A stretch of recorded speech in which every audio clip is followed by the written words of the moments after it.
The Djokovic case is very interesting, and although I'm no fan of tennis anymore or Djokovic himself, I think the government has stuffed up and it will be bad for Australia. It's stuffed up for a number of reasons. If Djokovic actually were or had COVID in mid-December, then he's more vaccinated in the sense of protecting himself than 3 jabs that he could have had.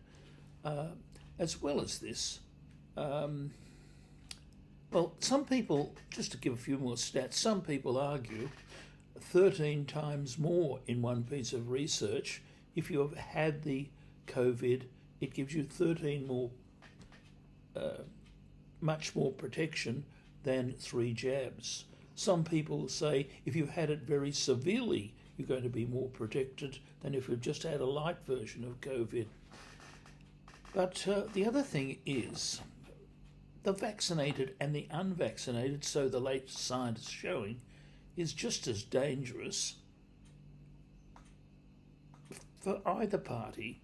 In other words, vaccination doesn't stop you being a carrier. This is quite clear. Now, looking at the broader stats, very few people have really died. People have died, there's no doubt about that, and they seem huge numbers, but people die every day. 7,500 people die in America every day of something else, 430 in Australia, 1,500 in England. That's not accounting for COVID, though. We've kind of put death in the corner thinking we can avoid it.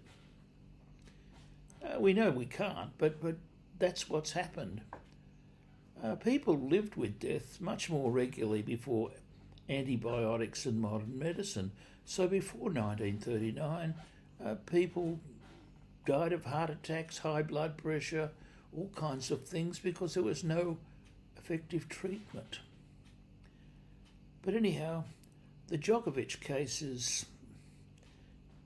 is bad because anyone that sees Djokovic as a medical whiz guru is just stupid. He's a tennis player. He knows nothing about these things. If you take notice of him because he's famous, you're stupid. We can't do much to cure stupid people. That's the problem. Now, the other problem is that Yugoslavians can be problems. Some nationalities are more difficult than others, more stubborn. But that's a factor. But anyone that doesn't want to take the vaccine, that's okay with me. If it was a proper vaccine, the 3 jabs, then you wouldn't have to worry about anyone giving you the COVID because you'd be protected. It's a strange situation. People are not looking to science. Fear is overcoming reason. Fear is overcoming their logic. I tell people facts about COVID, and they should have found out these facts themselves on the web because they are available.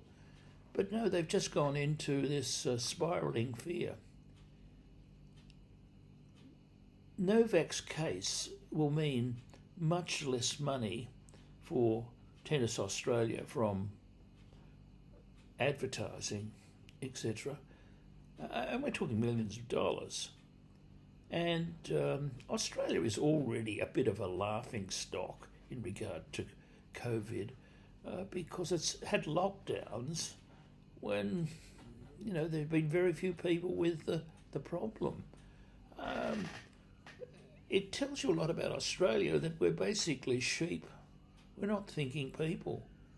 As a teacher, I regard myself as having failed to teach students to reason properly because just a bit of reason would tell you, yes, we do have an infectious disease and it is killing some people, mainly older people, but it's not terrible. It's a mini crisis.